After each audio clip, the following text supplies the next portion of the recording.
Welcome to the show. We have to start today with what could be a real disaster for Democrats in California in the California gubernatorial recall election. We've talked about it a little bit on the bonus show.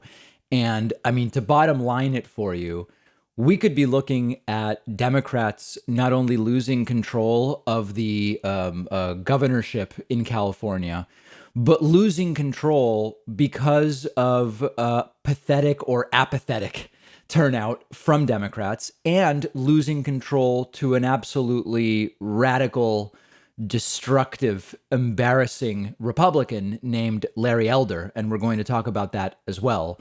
The way that the recall election works is it's relatively easy to recall a governor in California. Arnold Schwarzenegger came to power and ultimately became governor in California because of the low bar for a recall of then Governor Gray Davis. And similarly, the current recall effort is overwhelmingly being carried out by Republicans.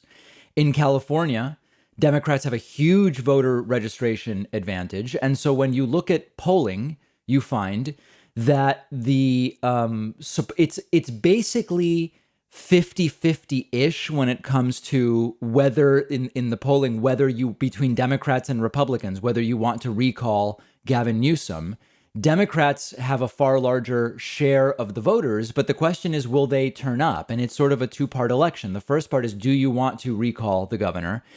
If that is a yes, then who is it that you would like to see become governor? And Larry Elder is leading in just about every poll there. I know someone called in last week and said this guy, Kevin Paffrath, who I know a little bit, I've been on his show, he's a YouTuber. Kevin Paffrath is polling first. In most polls I've seen, Kevin Paffrath is not polling first. He's polling a pretty distant second. And what is really important to understand is that only 36% of all registered voters want to remove Gavin Newsom. But when you look at likely voters, it goes up to 47%. And this is that problem I'm talking about. When it comes to the heavily Democratic state of California, most people want to keep Gavin Newsom. When you look at only those who are likely to vote, it's very close to 50-50. And as there's a good article in The Guardian about this, apathetic voters could hand California recall to Republicans. Folks seem unaware. Gavin Newsom remains popular, but Democrats appear far less likely than Republicans to vote in the election. With California's gubernatorial recall election underway, Newsom is fighting for his political life. The Democratic governor of a deep blue state could narrowly lose his seat to a fringe right-wing radio host, in large part due to inertia and apathy among voters. Democrats outnumber Republicans nearly 2-1 in California, but while the former are distracted and disengaged, the latter are riled up, political strategists and pollsters say. By voting at higher rates, Republicans could capture the governor's seat for the first time in a decade. And then again, those numbers I mentioned, only 36% of all registered voters want to oust Newsom, but that number rises to 47% when polling likely voters. That's a UC Berkeley poll. A recent CBS News poll found that 72% of Republican voters are very motivated, but only 61% of Democrats feel the same. It is really important to understand that the motivation that Republicans have comes from hate. It comes from lies that they've been told and that they believe. And you only have to look at video from a Larry Elder event to figure out what is going on. We played video of this last week. Larry Elder did an event. He's the Republican leading candidate for those who want to recall. He's a Republican, very radical guy. He did an event where he said, if I am elected governor, I will repeal or ban any mask or vaccine mandates that are in place at the time. And the guy got a standing ovation from the crowd. That's the type of thing that is motivating the people that want to remove Gavin Newsom. Many are asking as well, isn't this the exact same scenario as with Arnold Schwarzenegger? Because there was a recall done of a Democratic governor. Democrats maybe assumed we're going to win this easily because it's California. And then Arnold Schwarzenegger ended up winning. This is a very different scenario. So although it could be really bad for Democrats, it's a different situation than back in the early 2000s. Schwarzenegger won with 48% of the vote. And Democrats had put up like a real candidate, Lieutenant Governor Bustamante, who got 33%. If the 2021 Democrats put up and had an actual candidate running in the recall side, it would potentially be a very different scenario. Now, Kevin Paffrath, I believe, is running as a Democrat, but really is a Republican and is running as a Democrat for strategic reasons and not a real Democrat in that sense. And so what you have is the incumbent Democratic governor simply running on say no to the recall, vote not to remove me. But if that doesn't happen, it will almost certainly be radical Republican Larry Elder who wins. So it's just a completely different scenario. Now, a little bit about Larry Elder. Larry Elder, to give you a sense of what could end up taking place if Larry Elder wins.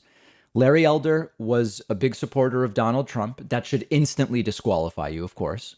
Believes that Donald Trump has nothing, bears no responsibility for the January 6th Trump riots. In one of his books, Larry Elder called for getting rid of the IRS altogether, putting in place a national sales tax, reducing government by 80%, ending welfare, ending entitlements, getting rid of the minimum wage, and getting rid of corporate taxes. That's his package of economic ideas that he wrote about some time ago. Larry Elder has argued that Roe v. Wade should be overturned, which would essentially allow abortion to just be made flat out against the law, has referred to abortion as murder, has a long history of tweeting anti-LGBT things, published and gave airtime to serious misinformation and very fringe views on all sorts of different science topics. This includes the negative health effects of smoking cigarettes, climate change, and of course, treatments, unproven treatments for COVID-19. And I could go on and on and on. And so the message here is, it may be that because of Democratic apathy in California, we will have a major loss for the left, which would be having a state like California with such a Democratic advantage in terms of party registration. We could see the Democratic Party lose a governorship, and not only lose it, but lose it to a wacky right-winger like Larry Elder, because Republicans are far more motivated than Democrats in California. I've spoken anecdotally. I've spoken to some Democrats in California who understand what's going on and plan to vote and are telling people we've got to get active or we're going to sleep through a radical Republican takeover of the state of California. There are others who have no idea this is even going on, and that's really the concern. And the low threshold for doing a recall in California systemically creates this situation where you can have a relatively small group of very motivated and very radical Republicans overwhelm the will of the state overall, which is it's a very left-leaning state because a lot of those left-leaning people choose not to vote. So that's a very, very bad thing. We've got to make sure everybody understands what's going on, and we'll have more coverage of the California recall probably next week and into the recall election in mid-September. If you ever feel like you just don't have enough time to read all the books you want to read, you have to check out one of my favorite apps called Blinkist. Blinkist takes thousands of popular nonfiction books and distills each one down into an ebook or audiobook that you can get through in just 15 minutes, where you're getting all the key takeaways from the book. Just imagine how you'll be able to expand your horizons and knowledge by being able to soak up all of the important insights from 10 different books in an afternoon. Obviously, it's perfect for exposing yourself to a new book you otherwise wouldn't have time for, or you can use it to revisit a book you've already read, or use it to preview a book before you buy the full version and read it. I recently read A Brief History of Time, of course, by the great Stephen Hawking. This is a book that I have been aware of for so long, and other things got in the way, and it was fantastic to check it out on Blinkist. Blinkist has books on politics, philosophy, science. They have 27 different nonfiction categories, and a subscription is only about $8 a month, and you get the entire library. But you can try it totally free and get 25% off a subscription when you go to Blinkist.com/Pacman. I've put the link right underneath this video.